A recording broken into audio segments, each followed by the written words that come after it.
අයිබෝවන් wedding adviser YouTube නාලිකාවට ඔබ සාදරයෙන් පිළිගන්නවා. ඉතින් අපේ පහුගිය වීඩියෝ පටේදී අපි කතා කරා 2026 දී වෙඩින් එකක් ගන්න බලාපොරොත්තු වෙමින් ඉන්න ඔයා මූලිකම අවධානය යොමු කරන්න ඕන කාරණා පහක් පිළිබඳව. ඒකෙදී අපි විශේෂයෙන්ම සඳහන් කරා වෙඩින් එකට ගැළපෙන හොඳ වෙන්ඩර් කෙනෙක් සිලෙක්ට් කරගන්න එක කොච්චර වැදගත්ද කියලා. ඒ වීඩියෝ පටේ තාම බැලුවේ නැත්නම් මේ උඩ තියෙන ලින්ක් එකකින් ගිහලා ඔයාලට වීඩියෝ එක බලන්න පුළුවන්.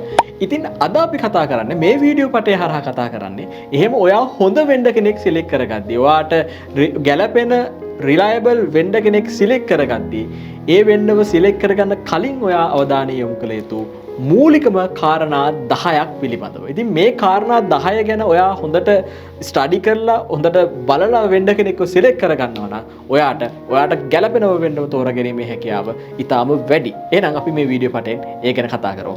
වීඩියෝ එක බලන්න කලින් channel එක subscribe කරලා නැත්නම් subscribe කරන්න, bell icon එක click කරන්න සහ මේ වීඩියෝ එක තව කෙනෙක්ට දකින්න share කරන්නත් අමතක කරන්න එපා.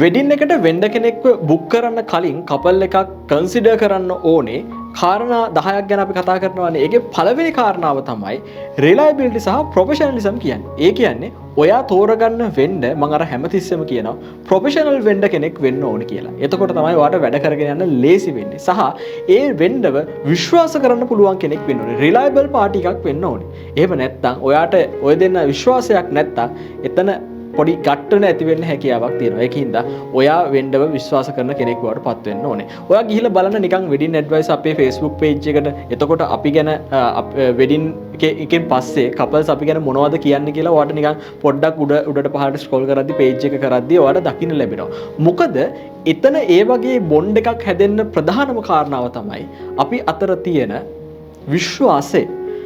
කපල්ස් වලට සහ ෆැමිලිස් වලට අපි කියන වෙන්ඩර් කෙනෙක් විදිහට ඇති වෙලා තියෙන විශ්වාසය. ඒගොල්ලෝ විශ්වාස කරනවා ඕනම ප්‍රශ්නයක් ආවම ඕනම දෙයකදී මම මේ ප්ලෑන් එක කන්ටැක්ට් කරාම මෙයාට මේ දේ කිව්වහම මට විසඳුමක් ලැබෙනවා. මට ඒ ලැබෙන විසඳුම තමයි හොඳම විසඳුම කියලා. එයාලට තියෙනවා ඇති වෙච්ච විශ්වාසයක්. අන්නේ විශ්වාසය ඔයාට හැම වෙන්ඩර් කෙනෙක් එක්කම බිල්ඩ් කරගන්න පුළුවන් නම් ඒක සෑහෙන වටින දෙයක් බවට පත් වෙනවා. ඉතින් මේ විදිහට වෙන්ඩර් කෙනෙක් රිලයබල් ප්‍රොෆෙෂනල් ද කියලා බලද්දී ඔයා අහන්න ඕනේ ප්‍රශ්න තුනක් තියෙනවා. ප්‍රධාන ප්‍රශ්න තුන. ඒ ප්‍රශ්න තුන තමයි ඔයා මේ දකින්නේ. මොනවද මේ ප්‍රශ්න තුන? පළවෙනි කාරණාව තමයි එයාලා punctual and responsive ද කියලා. ඒ කියන්නේ ඔයා මොකක් හරි inquiry එකක් කරාම, ඔයා මොකක් හරි ඔයාට තියෙන දෙයක් ගැන ප්‍රශ්නයක් අහුවාම ඒකට උත්තර දෙන්න එයා සූදානම්ෙන් ඉන්නවද? එයා කැමතිද? ඔයාට ඒකට සපෝට් කරනවද? මෙන්න මේ කියන කාරණාව ඔයාට බලන්න වෙනවා. දෙවෙනි කාරණාව තමයි මේගොල්ලෝ clearly communicate කරනවද? හරි අපේ පැකේජ් එකේ අපි දෙන සර්විසස් මේවා අපි මෙන්න මේ විදිහට තමයි දෙන්නේ. ඩෙකරේෂන් නම් අපි මේ විදිහට තමයි යන්නේ. ෆ්‍රෙෂ් ෆ්ලවර්ස් ද ආටිෆිෂල් ද මේක මෙහෙමයි වෙන්නේ කියලා හරියට ඒ සේවාව ගැන වැඩේ වෙන්නේ කොහොමද කියලා සමහරක් වෙලාවට ඔයා වැරදියට හිතන් ඉන්න දේවල් ඔයාවත් කරෙක්ට් කරලා හරියට කමියුනිකේට් කරනවද කියන එක ඔයා බලන්න යත් එක කතා බහ කරද්දී. තුන්වෙනි කාරණාව තමයි එයාලට හොඳ රෙපියුටේෂන් එකක් තියෙනවද? මොකක්ද? on time deliver කරනවා කියලා ඒගොල්ලෝ ප්‍රොමිස් වෙච්ච දේ. ඔයාට ඒකත් බලන්න වෙනවා. on time promise වෙච්ච දේවල් deliver කරන පාටි එකක් එක්කද අපි වැඩ කරන්න කියලා. එහෙමනම් ඔයාට හරි ලේසියි වාගේ වැඩේ කරන්න. දෙවෙනි කාරණාව විදිහට අපි දකින්නේ වෙන්ඩර් කෙනෙක් සිලෙක්ට් කරගද්දී වෙඩින් වලදී එයාට තියෙන එක්ස්පීරියන්ස් එක මොන වගේද කියලා. සමහරක් වෙලාවට වෙන්ඩර්ස්ලා ඉන්නවා ඒගොල්ලෝ ඉවෙන්ට් වල එක්ස්පීරියන්ස් තියෙනවා. එහෙමත් නැත්නම් වෙනත් ෆන්ක්ෂන් වල එක්ස්පීරියන්ස් තියෙනවා. හැබැයි වෙඩින් වල ඔයාගේ විදිහේ වෙඩින් එකක දැන් උදාහරණයක් විදිහට හින්දු වෙඩින් තියෙනවා, සිංහල වෙඩින් තියෙනවා, ට්‍රැඩිෂනල් වෙඩින් තියෙනවා. එක එක විදිහේ වෙඩින් තියෙනවානේ. සහ මේ අපි කියනවා ඩෙස්ටිනේෂන් වෙඩින් තියෙනවා. මේ වගේ වෙඩින් ඔයාගේ ජාතියේ වෙඩින් එකක් ඇතුලේ එයාට තියෙන එක්ස්පීරියන්ස් එක මොන වගේද කියලා ඔයා එයාගේ ප්‍රොෆයිල් එක ඔයාගේ පෝර්ට්ෆෝලියෝ එක go through කරලා අයිඩියා එකක් ගන්න. එතන දිහා බලන්න මීට කලින් එයා රියල් වෙඩින්ග්ස් කරලා තියෙනවද? මොකද වෙඩින් එකක් ඇතුලේ එන ප්‍රශ්න ටික වෙඩින් එකක් ඇතුලේ හැන්ඩල් කරන්න වෙන ප්‍රශ්න ටික ඒක වෙනම ආකාරයේ දේවල් ටිකක්. ඉතින් ඒක හැන්ඩල් කරගන්න බැහැ සමහරක් වෙලාවට එයා වෙන විදිහක ඉවෙන්ට් කරපු එක්කෙනෙක් කියලා. ඉතින් ඒකින්ද බලන්න එයා මීට කලින් ඇත්ත වෙඩින් කරලා තියෙනවද කියන කාරණාව.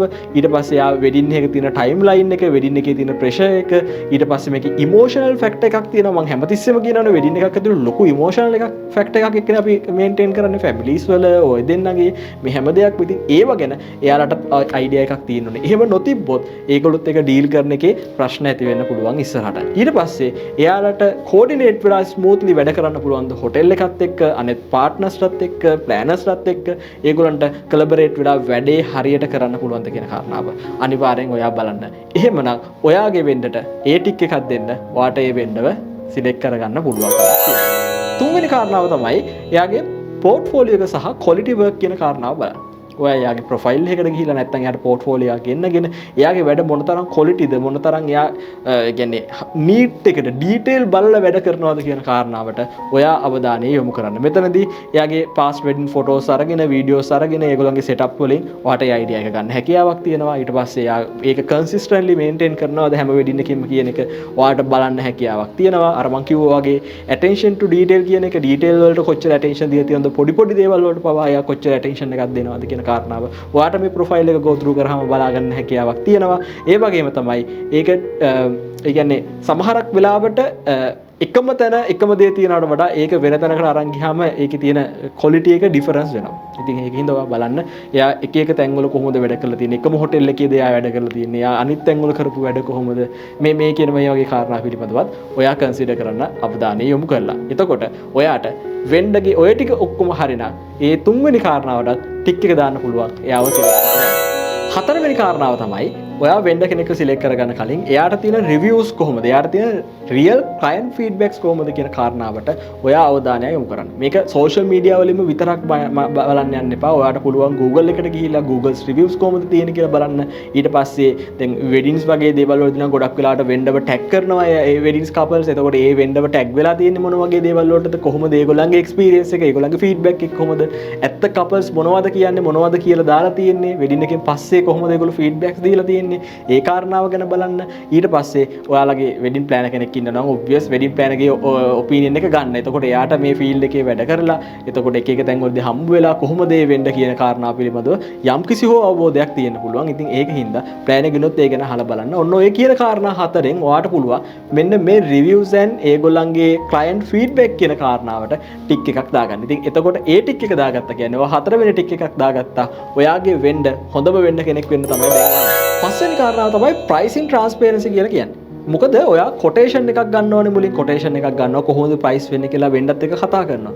එතකොට ඒ කතා කරන ප්‍රයිස් එකම වෙඩින් එක එන්ඩ් එක වෙනකන් ඔයාට ඩිලිවරි එක වෙනකන් මේන්ටේන් කරන්න ඒ වෙන්ඩට හැකියාවක් තියෙනවා. මෙහෙමයි. ඔයා ඇඩිෂනල් දේවල් රික්වෙස්ට් කරනවා නම් එයාගේ ලිමිට් එකේ එයාගේ පැකේජ් එකෙන් පිට දේවල් රික්වෙස්ට් කරනවා නම් ඩෙෆිනිට්ලි එයා ඒකට ඇඩිෂනල් charge කරනවා. ඉතින් ඔයත් ඒක අවබෝධයෙන් ඉන්න.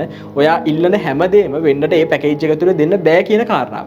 හැබැයි ඔයා මුලදී ඔයාට අවශ්‍ය හැමදේම කියලා ඒ හැමදේටම ඔයාට එයාගේ ප්‍රයිසිං එක ඇතුලේ ඉඩක් තියෙනවද, ඒ ප්‍රයිසිං එක ට්‍රාන්ස්පරන්ට් විදිහට ඔයාලට දෙනවද, කොහොමද ට්‍රාන්ස්පෝර්ට් වෙන්නේ, කොහොමද වැට් හරි ටැක්ස් හරි මොනවා හරි ඇඩ් වෙනවා නම් ඒවා කොහොමද, මේක ඇතුලේ හිඩන් charges නැහැ, ඒ කියන්නේ පස්සේ ඇඩ් වෙන charges නැද්ද, අන්න ඒ වගේ දේවල් තියෙනවා නම් තමයි ප්‍රශ්න වෙන්නේ. මොකද ඔයා බජට් එකක් හදාගෙන බජට් එකට වෙන්ඩ කෙනෙක් සිලෙක්ට් කරලා පස්සේදී වෙන්ඩ බජට් එකකින් පිට දේවල් ඔයාට ඇඩ් කරනවා නම් ඔයාගේ කොස්ට් එක වැඩි කරනවා නම් එතන ප්‍රශ්නයක් වෙන්න පුළුවන්. ඉතින් ඒකින්ද ඔයා බලන්න වෙන්ඩගේ ප්‍රයිසින් ට්‍රාන්ස්පරන්සි එක කොහොමද කියලා. ඉතින් ඒකෙදි ඔයත් කල්පනා වෙන්න, ඔයත් ඉල්ලන දේ තමයි වෙන්ඩ දෙන්නේ කියන කාරණාව. ඒ කියන්නේ ඔයා ඇඩිෂනල් දේවල් ඉල්ලුවොත් අනිවාර්යෙන් ඒකට කොස්ට් එකක් ඇඩ් වෙන්න ඉඩ කඩ තියෙනවා. ඉතින් ඒකින්ද මේ පස්වෙනි කාරණාව ඊටාම වැදගත්. මොකද මේ ප්‍රයිසින් ට්‍රාන්ස්පරන්සි කියන කාරණාවෙත් තමයි ගොඩක් වෙලාවට ඩිස්පියුට් වෙන්න පුළුවන්. එහෙම නැත්නම් ගැටන එන්න පුළුවන්. ඉතින් ඒකින්ද හරිම විදිහට ඔයාගේ රික්වයර්මන්ට් එක හරියට කියලා ඒකට ගැලපෙන කොටේෂන් එකක් ඉල්ලගෙන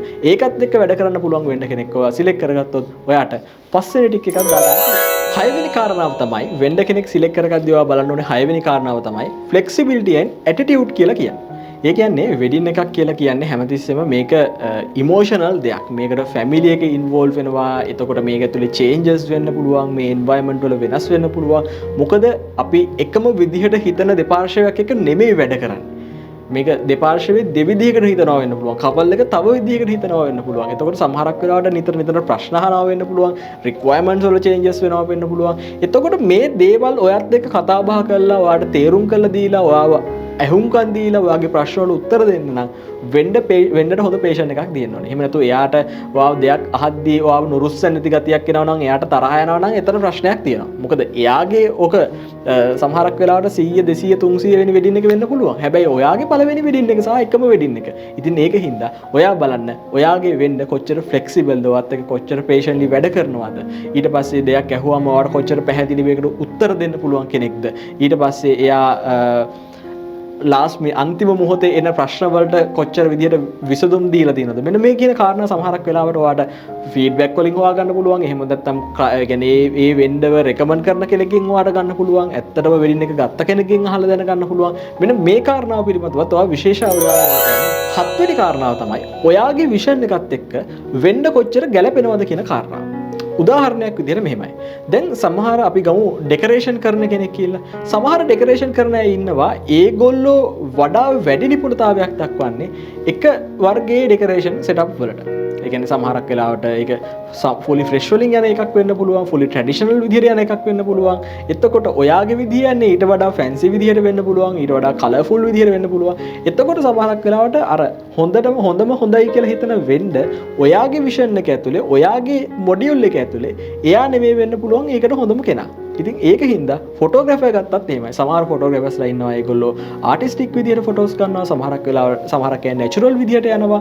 ඉතින් මෙන්න මේ විදියට ඔයාගේ විෂන් එක ඇතුලේ ඔයාට ගැළපෙන වෙන්න කෙනෙක්ද කියන එක ඔයා අනිවාර්යෙන් බලන්න. එහෙම නැතුව ඔයා වෙන්න කෙනෙක්ව සිලෙක්ට් කරලා ඔයාගේ විෂන් එකට ගැළපෙන්නේ නැති කෙනෙක්ව, විෂන් එක ඇතුලේ නැති කෙනෙක්ව ඒකට අනුකූල කරගන්න බැරි කෙනෙක් ඔයා සිලෙක්ට් කරලා එයාට කිව්වට වැඩක් නැහැ. ඔයා මේක මට හොඳටම කරලා දෙන්න කියලා. ඉතින් එයා ඒක දෙන්න උත්සාහ කරද්දී සමහරක් වෙලාවට පර්ෆෙක්ෂන් එක මිස් වෙන්න පුළුවන්. එහෙම නැත්නම් එයාට ඒක ඇත්තටම අචීව් කරගන්න බැරි වෙන්න පුළුවන්.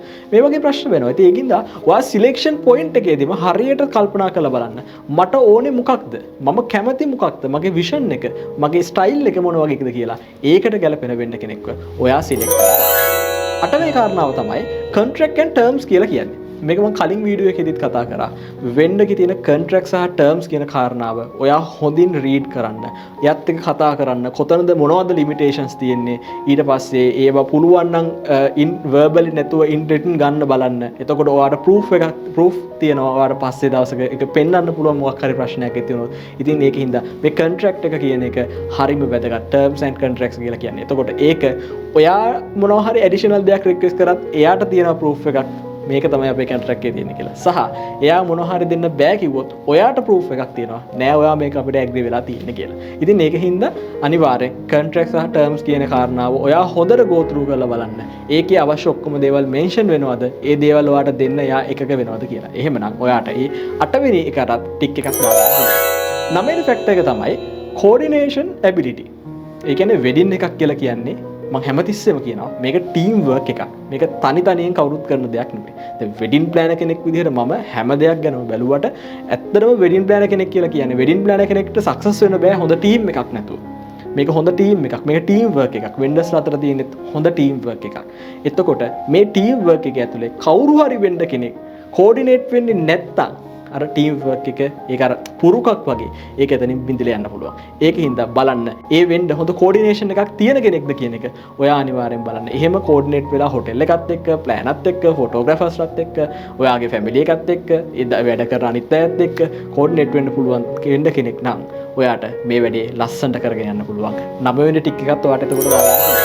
එතකොට ඔන්න ඔය ටික් 9 දාලා ඉවර වෙලා අන්තිම ටික් එකට වෙඩින් ඇඩ්වයිස් අපි ඔයාට පොඩි ඇඩ්වයිස් එකක් විදිහට තමයි මේක දෙන්නේ. ගොඩක් අය තමන්ගේ වෙඩින් එකේදී වෙන්ඩව සිලෙක්ට් කරගන්න ඉස්සරහටම ගේන සාධකය තමයි ප්‍රයිස් එක කියන එක.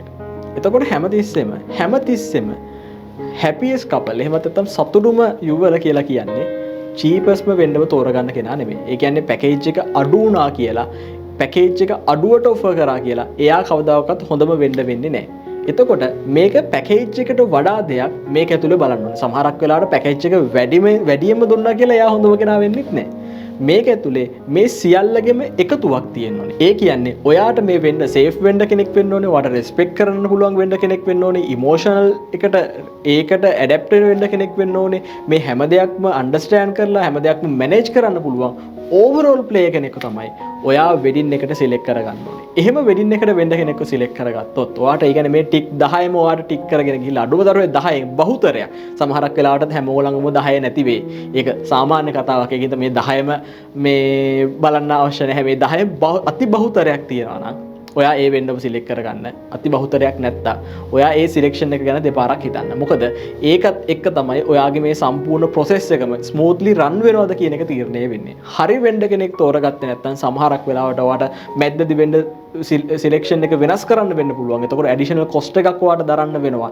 එහෙමත් නැත්නම් අන්තිම වෙද්දී ඔයාට ස්ට්‍රෙස් එක එන්න පුළුවන්, ප්‍රශ්න ගොඩක් එන්න පුළුවන්. ඒ ප්‍රශ්නත් එක්ක ගොඩක් වෙලාවට ඔයාට හැලහැප්පීම් වෙද්දී ඔයාට මේ තියෙන එක්ස්පීරියන්ස් එක ලස්සන එක්ස්පීරියන්ස් එකක් වෙන්නේ නැහැ. ඉතින් ඒකින්ද හරි වෙන්න කෙනෙක්ව සිලෙක්ට් කරගන්න එක ඒ තරම්ම වැදගත් හින්දායි අපි කාරණා 10ක් ඔයත් එක්ක කිව්වේ. මේ කාරණා 10ට අවධානය දීලා ඔයා වෙන්න කෙනෙක්ව සිලෙක්ට් කරගන්න. ඔයාට අනිවාර්යෙන් හොඳ වෙන්න කෙනෙක් සිලෙක්ට් කරගන්න හැකියාවක් තියෙනවා. ඉතින් එහෙනම් ඔයාගේ වෙඩින් එකට වැදගත් වෙන තව වීඩියෝ පටයකින් අපි ඊළඟ සතියේත් හම්බ වෙමු.